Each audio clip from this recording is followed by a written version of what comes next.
Hello BEd third semester students. Welcome back to all about BEd academy. कैसे हैं आप सब? आई होप आप सब खैरियत से होंगे और आप अपने micro and macro lesson plans को अच्छे से प्रिपेयर कर रहे होंगे, obviously with my guidance. In today's video I came with the sample of skill of introducing the lesson. ठीक है जी। आज मैं सैंपल लेके आई हूँ skill of introducing the lesson का, जो कि होगा आपके सब्जेक्ट इकोनॉमिक्स के ऊपर बेस्ड। सब्जेक्ट होगा इकोनॉमिक्स एंड उसका जो टॉपिक और सैंपल होगा आपके skill of introducing the lesson के ऊपर। ये एक काइंड ऑफ लेबलिंग है जो मैंने आपको बताया था कि आप इसको फ्लैप की फॉर्म में भी ऐसे करके लगा सकते हो, अदरवाइज यहाँ पेस्ट भी कर सकते हो, बट मैं आपको ये पेस्टिंग बिल्कुल सुजेस्ट नहीं करूँगी। ये तो मैंने रजिस्टर पे बनाया है, लूज शीट्स पे बनाया है, ताकि मैं आपको ये खुद बनाती हूँ, मैं प्रिपेयर करती हूँ। आपको पता है, अगर आपको नहीं दिख रहा तो प्लीज़ आप इसको जूम इन कर लेना। तो ये इसीलिए मैंने पेज किया क्योंकि मेरे पास काफ़ी स्पेस थी, लेकिन मैं आपको यही सुजेस्ट करूंगी, जब भी आप ऐसी स्किल बनाएं तो आपने स्किल में ऐसे फ्लैप वाला ऐसे लेबलिंग लगानी है, ताकि ये जो आपकी स्पेस है ये स्पेस फ्री रहे। इसके नीचे वाली स्पेस जो है, अगर यहाँ पेस्ट किया हुआ देखिए, इसलिए मैंने इस स्किल में ऐसे पेस्ट किया ताकि आपको पता चले कि फ्लैप और पेस्ट करने में क्या डिफरेंस होता है किसी भी लेबल को। ठीक है जी, को डिफरेंस पता होना चाहिए। आपने इसको पेस्ट कर दिया तो आपकी ये वाली स्पेस जो है इस लेबलिंग ने कवर कर लिया है, तो आप इसके ऊपर कुछ नहीं लिख सकते। अगर आप ऐसा फ्लैप लगाओगे, यहाँ इस फ्लैप को ऐसे फोल्ड करके यहाँ पे ग्लू लगा के इसको सिर्फ ऐसा यहाँ पे आप पेस्ट करोगे, तो ये बड़े इजीली इसके नीचे वाली स्पेस जो है वो आप यूज कर सकते हो। ठीक है जी, ये फ्लैप लगाने का ये फंडा होता है। ठीक है जी, आप नीचे वाली स्पेस को यूज कर सकते हो। ओके, तो ये सैंपल्स मैं आपके लिए बनाती हूँ, इनको कंसीडर किया करो अपनी फाइल्स में। ऐसे सैंपल्स बना बना के अपनी फाइल्स में लगाया करो लेबलिंग के। सो एक और बात, आप जब भी कोई स्किल का सैंपल देखते हो, प्लीज एटलीस्ट एक बार वो जो है स्किल का कॉन्सेप्ट एंड उसके कंपोनेंट्स को जरूर एक बार वो वाली वीडियो वॉच कर लिया करो। जैसे आप स्किल ऑफ इंट्रोड्यूसिंग है, इसके सैंपल बनाने से पहले आप उस स्किल का कॉन्सेप्ट एंड कंपोनेंट जरूर देखा करो। उससे आपको क्या पता चलेगा? आपको स्किल का मीनिंग पता चलेगा, वो स्किल आपके सिलेबस में क्यों ऐड की गई है, वो आपको आपके टीचिंग लर्निंग प्रोसेस में कैसे हेल्प करेगी, और आपको अच्छा टीचर बनाने में वो स्किल का क्या रोल है। ठीक है जी। और आपको जो कॉम्पोजिट लेसन प्लान्स हैं उनकी प्रेजेंटेशन में, मैक्रो टीचिंग में जो आपकी स्कूल इंटर्नशिप प्रोग्राम है, वहां पे ये सारी स्किल्स आपकी हेल्प करने वाली हैं। आप इनको कंबाइंड फॉर्म में लाइक वहां पे यूज करोगे, तो आपको हर एक स्किल का मीनिंग पता होना चाहिए, आपको हर एक स्किल का कंपोनेंट पता होना चाहिए। मैं बार बार आपको ये बात कहती हूँ, बच्चे स्किप कर जाते हैं सीधा सैंपल पे। आप सैंपल पे मत आया करो, पहले उसका कॉन्सेप्ट किया करो, कंपोनेंट्स किया करो, फिर उसके बाद उसका फॉर्मेट किया करो, और फिर उसके बाद उसका अगर आप सैंपल देखोगे तो आपको इजीली समझ में आ जाएगा।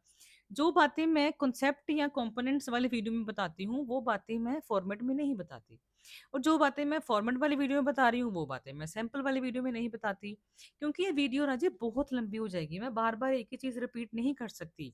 उन तीनों वीडियोस में मैं 3 तरह की इंफॉर्मेशन आपके लिए लेके आती हूँ, जो सारी की सारी इंफॉर्मेशन तीनों वीडियोस में बहुत वैल्यूएबल होती है। Before knowing about the concept and components of a particular skill, you won't be able to frame or prepare that particular skill. Even to present, you will not be able to present present perfectly that particular skill. तो आपको ये चीज़ों का ध्यान रखना चाहिए। Please उनके components को जरूर देखा करो। वो मैंने लंबी वीडियोस नहीं, लॉन्ग वीडियोस नहीं है इतनी, 5-6 लाइन्स का कंपोनेंट वो है, कॉन्सेप्ट है, उसके फीचर्स हैं कि उसके ऑब्जेक्टिव्स हैं, क्यों हम इसको सीखते हैं, और इसको स्किल को सीखने के बाद आपके बिहेवियर में क्या चेंजेस आएंगे उसके बारे में बताया हुआ है। प्लस उस स्किल को प्रेजेंट करते टाइम आपने किन किन बातों का ध्यान रखना है, ये मैं चीजें आपको जो है बताती हूँ। प्लीज उसको जरूर देखा करो। ठीक है। सैंपल इकोनॉमिक्स के ऊपर, आपको पता है कि स्किल ऑफ इंड्यूसिंग में हम क्या करते हैं, न्यू टॉपिक को अनाउंस करते हैं, और न्यू टॉपिक को अनाउंस करने से पहले हम बच्चों की प्रीवियस नॉलेज चेक करते हैं। फॉर एग्जांपल, कोई टॉपिक जो आपने यस्टरडे पढ़ाया था, और today you are going to आप क्विक बच्चों की जो है बच्चों को इवेल्युएट करते हो quickly to come to know that कि बच्चों को जो मैंने पढ़ाया था कल वो उनको समझ में आया या नहीं आया। इवेल्युएशन बहुत ज़रूरी है बिफोर स्टार्टिंग न्यू टॉपिक। तो यही स्किल का फन है।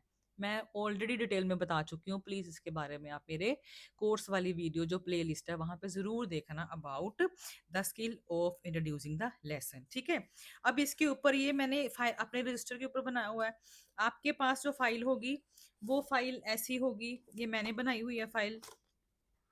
वो फाइल ऐसी होगी, ऐसे पेजेस होंगे, ऐसे प्लेन पेजेस होंगे, वहां पे ऐसे वाले पेजेस होंगे आपके पास। ठीक है जी, ऐसे वाले पेजेस होंगे, ये पर्टिकुलर्स होंगे। You need to fill all that particulars. यहाँ पे आप फ्रेम बनाओगे स्किल का और यहाँ पे आप स्किल लिखोगे। ठीक है जी, ये देखिए यहाँ लिखी हुई है, ये स्किल का ये फ्रेम है, स्किल के पर्टिकुलर्स हैं, ये आपने अपने सब्जेक्ट और टॉपिक के अकॉर्डिंग इनको फिल कर लेना है। ठीक है, बस यही चीज़ है। और ये मैंने इनको परमानेंटली लिख लिया हुआ है। ठीक है जी, बार बार मैं वो नहीं दिखाऊंगी। अब ये आपने लिखने ही लिखने हैं, ये पर्टिकुलर्स आप फिल करोगे, फिर उसके बाद आप स्किल को लिखोगे। फ्लैप बनाना, इसको पेस्ट मत करना। ठीक है जी, तो जैसे आपको पता है कि लॉजिकल फ्लो स्किल का, skill of introducing the lesson का लॉजिकल फ्लो है, जो क्वेश्चनिंग का, जो हम क्वेश्चंस पूछते हैं वो क्या होता है, from lower level to high level, from from simple to complex. तो यहाँ पे हम सिंपल क्वेश्चन से स्टार्ट करते हैं। टॉपिक हमारा क्या होगा, पीपीसी। इकोनॉमिक्स वाले बच्चों को ज्यादा पता होगा, ये प्रोडक्शन पॉसिबिलिटी कर्व। ठीक है जी, तो इसमें आप सबसे पहले क्या पूछोगे। अब मैं इसके आंसर्स रिपीट नहीं करूंगी, आंसर्स आपको पता है इसके। आंसर्स रिपीट करने बैठ गई, रीड करने बैठूंगी तो ये अब बहुत लंबी वीडियो जाएगी।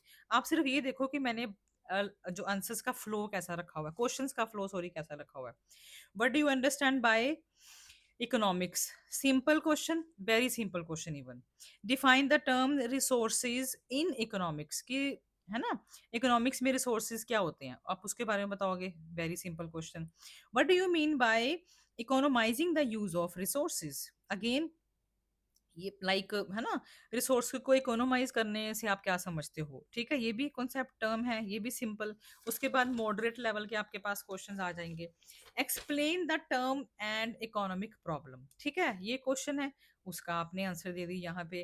अब इसमें बच्चों ने एक वर्ड यूज किया, आपने वर्ड लिखा हुआ एलोकेशन ऑफ रिसोर्सेज, तो उसी के ऊपर मैंने को बताया था कई बार आप क्या करते हो, जो बच्चों के आंसर्स होते हैं ना, उन्हीं आंसर्स के बेस पे बच्चों को क्वेश्चंस पूछा करो, ताकि आपको एक कीवर्ड मिल गया, उस कीवर्ड के ऊपर बच्चों की और डीप अंडरस्टैंडिंग। ये आपके आगे मॉडरेट टाइप के क्वेश्चंस। ठीक है जी, पहले सिंपल थे, ये मॉडरेट टाइप के क्वेश्चन। जब आप बच्चों के आंसर में से क्वेश्चंस को फ्रेम कर रहे हो, वो ये इनको क्या बोलते हैं, मॉडरेट टाइप के क्वेश्चंस। ठीक है, क्या होगा, what do you understand by problem of resource allocation? यहाँ बच्चे ने यूज किया था word economic problem is a problem related to the allocation of resources. ठीक है जी, तो यहाँ क्वेश्चन पूछ लिया, उसके बाद इसका आंसर पता है आपको, ये सारे वेरीफाई करके लिखे हुए हैं मैंने। Analyst the causes of economic problem. अब ये मॉडरेट से लेवल हाई जाना स्टार्ट हो गया है। आपने प्रॉब्लम्स, इकोनॉमिक प्रॉब्लम के कॉजेज बताने हैं कि क्या होते हैं। उसके बाद आप क्या बताओगे, आप बताओगे कि like what do you mean bye limited means of economics. Limited means of economics बता दोगे। फिर उसके बाद what happens if resources do not have alternative users. इसका जो है आंसर यहाँ पे, ये हाई लेवल के आगे क्वेश्चंस। ठीक है, lower level to high level, moderate और ये हाई लेवल जा रहा है। अब क्या है, define the term central problem of an economy. ठीक है जी, तो उससे रिलेटेड आपके क्वेश्चंस आ गए, सेंट्रल प्रॉब्लम क्या होती है, आप क्वेश्चंस फ्रेम कर लोगे। अच्छा, इसकी आपने फोटो खींचनी है तो आप इसका फोटो खींच सकते हो। ठीक है, जूम करके देख लेना, इसको जूम इन कर लेना। Name some central problems of economy at macro level. Central problem macro level पे सेंट्रल प्रॉब्लम कौन सी होती हैं? ठीक है जी, name some central problems of economy at macro level, वो आप बता दोगे। फिर वो बोलेगा कि enlist some central problems of economy at micro level. Macro level पे कौन सी होती हैं, माइक्रो लेवल पे कौन सी होती हैं। फिर उसके बाद आपका आ जाएगा what do central problems arise. क्यों राइज हो जाती हैं ये, सॉरी वाई डू, ये क्यों राइज होती हैं। ठीक है, उसके बारे में आप बता दोगे बच्चों को क्वेश्चंस, जो है उसका आंसर बच्चे बताएंगे आपको। इवन आपने इन सभी क्वेश्चन से रिलेटेड आपने आंसर जो है वो फ्रेम्स कर लेने हैं। फिर उसके बाद आपका लास्ट क्वेश्चन जिसके ऊपर आपने न्यू टॉपिक अनाउंस करना है, जो कि आपका पीपीसी है, what do you understand by production possibility curve. ठीक है जी। अब ये जो आपका टॉपिक लिया था, ये बुक थी, I think plus one plus two की बुक्स थी, उनसे मैंने, ऐसे देखो टॉपिक चूज करने का मतलब क्या होता है। अब देखो मेरा एरिया ऑफ कंसर्न इकोनॉमिक्स नहीं है, मैंने एक चैप्टर पकड़ा, उस चैप्टर में जो भी टर्म्स थी, एक टर्म कोई मेजर आ गई, फिर सेकंड टर्म मेजर आ रही है, थर्ड टर्म मेजर आ रही है, मैंने फर्स्ट मेजर टर्म पकड़ के उसमें से पूरे क्वेश्चंस फ्रेम करके 12, जो उस पर्टिकुलर फर्स्ट टर्म के बाद जो सेकंड टर्म बच्चों को समझाई जा रही थी उस पर्टिकुलर टॉपिक में और उस पर्टिकुलर लेसन में, मैंने उसके ऊपर अगला जो मेरा जो टॉपिक मैंने अनाउंस कर दिया। ठीक है जी। इसीलिए मैं कहती हूँ, जब भी आपने कोई भी लेसन प्लान फ्रेम करना होता है, आपने उस सब्जेक्ट से रिलेटेड बुक्स को अपने पास रखना होता है। ठीक है जी। बुक्स के ऊपर प्लीज, फोन्स के ऊपर डिपेंड मत रहा करो। आपने 70 to 80 लेसन प्लान्स फ्रेम करने हैं, और अगर आप 70 to 80 लेसन प्लान्स के लिए फोन पे डिपेंड रहोगे कि फोन पे हम जी ई बुक डाउनलोड कर लेंगे, तो राजे आपकी आंखें खराब हो जाएंगी। ठीक है, ये थर्ड सेमेस्टर फिर तो आपको आंखें खराब करके देखी जाएगा। तो ऐसा मत कीजिए, बुक बोरो कीजिए, आपके लिए बहुत ज्यादा इजी हो जाएगा क्वेश्चंस फ्रेम करना, आंसर्स को वेरीफाई करना, सब कुछ। और इवन जैसे मैंने आपको बताया कि तरीका क्या होता है, जब आपने देखो जो जो अदर जो आपकी स्किल्स है ना, उसमें आपने कोई टॉपिक अनाउंस नहीं करना होता, उसमें आप सिर्फ टॉपिक अनाउंस करके स्टार्टिंग में उसके ऊपर आप अपना लेसन जो है वो प्रिपेयर करते हो। लेकिन इसमें आपको दो टॉपिक्स लेने पड़ते हैं, एक के ऊपर जिसमें आपने स्किल अपने क्वेश्चंस फ्रेम करने हैं, दूसरा जो आपने टॉपिक अनाउंस करना होता है। तो दो टॉपिक चाहिए आपको। जब तक आपके पास बुक नहीं होगी ना, कोई भी सब्जेक्ट की बुक, तब तक आप ये स्किल फ्रेम ही नहीं कर सकते हो। तो ब्रिक बुक्स जो है वो जरूर अपने पास रखा करो, रेफरेंस बुक जिसके ऊपर आप ये जिनकी हेल्प से आप स्किल्स बना सको। ठीक है, इसकी फोटो खींच लेना। अगर आपको इसकी विजिबिलिटी आपको विजिबल नहीं है तो इसको प्लीज जूम इन कर लेना। लास्ट क्वेश्चन आपका नो रिस्पॉन्स आ गया। लास्ट क्वेश्चन नो रिस्पॉन्स आने के बाद टीचर ने अपना टॉपिक जो है वो अनाउंस कर देना है। After getting no response of the last question, ये आपकी स्टेटमेंट है जो आपने लिखनी है अनाउंसमेंट में। टॉपिक को अनाउंस करते टाइम आपने जो स्टेटमेंट लिखनी है उसके बारे में लिखा हुआ ये,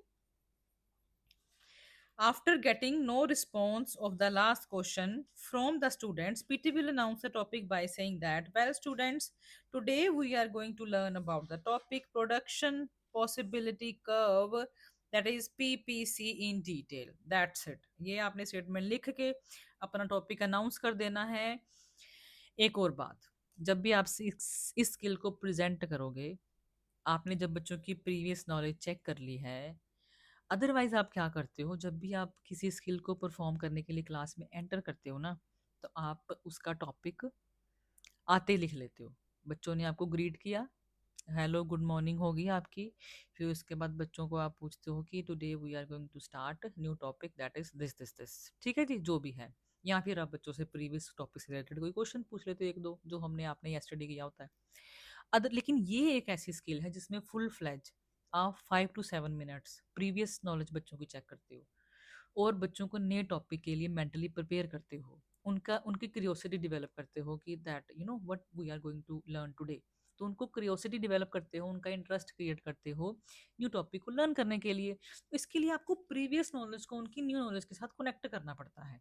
ठीक है, तो जब आपने ये क्वेश्चंस आप पूछ रहे हो, जब आपकी ये स्किल खत्म हो गई है और आपने टॉपिक अनाउंस किया है, उस टाइम पे ही आप बोर्ड पे टॉपिक लिखोगे। उससे पहले आप ये टॉपिक हाइड करके रखोगे। बोर्ड पे जो लिखा होता है टॉपिक वाला पर्टिकुलर, जैसे ये मैंने बताया ना आपको, टॉपिक वहां लिखा होता है, लेकिन ये स्पेस खाली होती है। जैसे आप टॉपिक अनाउंस करोगे, उसके बाद टॉपिक को अनाउंस करने के साथ साथ में ही आप टॉपिक अनाउंस कर रहे होंगे और साथ साथ में आप टॉपिक को बोर्ड पे लिख रहे होंगे। ठीक है जी।